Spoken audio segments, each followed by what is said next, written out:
আপনি কি জানেন পৃথিবীতে এমন এক ধরনের মৌমাছি আছে যারা ফুল থেকে নয় মৃতদেহের মাংস থেকে মধু সংগ্রহ করে? শুনতে অবাক লাগছে, তাই না? এরা হলো ভালচার বি বা শকুন মৌমাছি।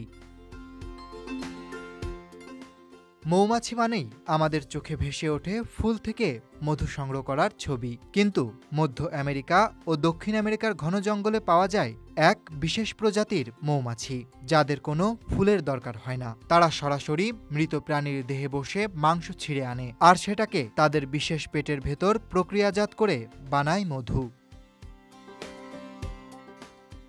বিজ্ঞানীরা বলেন ভালচার বিয়ের ধারালো চোয়াল আছে, এর সাহায্যে তারা মাংস কেটে খেতে পারে। অন্য মৌমাছিদের মতো ফুল থেকে নেকটার না নিয়ে এরা মৃতদেহকেই খাদ্যের উৎস বানিয়েছে। তাহলে প্রশ্ন হলো, মৃতদেহ থেকে তৈরি এই মধু দেখতে কেমন? ভালচার বিয়ের মধু সাধারণ মধুর মতো সোনালি বা স্বচ্ছ নয়, বরং এটা কালচে বা লালচে রঙের হয়, অনেকটা গাঢ় সিরাপের মতো। স্বাদেও আলাদা।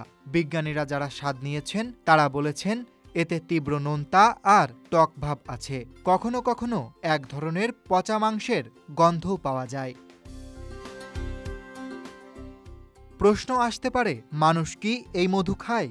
উত্তর হলো হ্যাঁ, তবে খুবই সীমিতভাবে। স্থানীয় কিছু আদিবাসী গোষ্ঠী এটা সংগ্রহ করে, তবে সবাই খেতে পারে না, কারণ মৃতদেহ থেকে তৈরি হওয়ায় এতে ভয়ঙ্কর সব ব্যাকটেরিয়া জন্মাতে পারে। তাই বৈজ্ঞানিকভাবে প্রমাণিত নয় যে এটা খাওয়া নিরাপদ।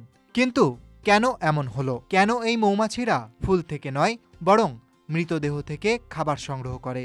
বিজ্ঞানীরা মনে করেন বিবর্তনের কারণে এরা এমন হয়েছে। যখন পরিবেশে ফুল কম পাওয়া গেছে, তখন টিকে থাকার জন্য এই মৌমাছিরা মৃতদেহকেই খাদ্য হিসেবে গ্রহণ করেছে।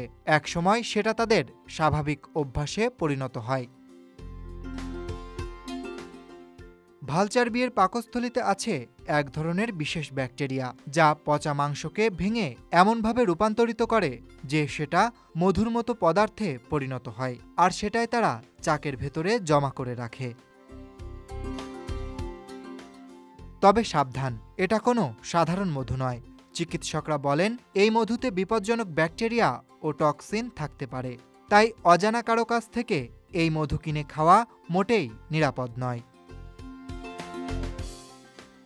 ভাবুন তো, একদিকে প্রকৃতির স্বাভাবিক নিয়মে ফুল থেকে মধু তৈরি করা মৌমাছি, আরেকদিকে এই ভালচার বি যারা মৃতদেহ থেকে মধু তৈরি করে।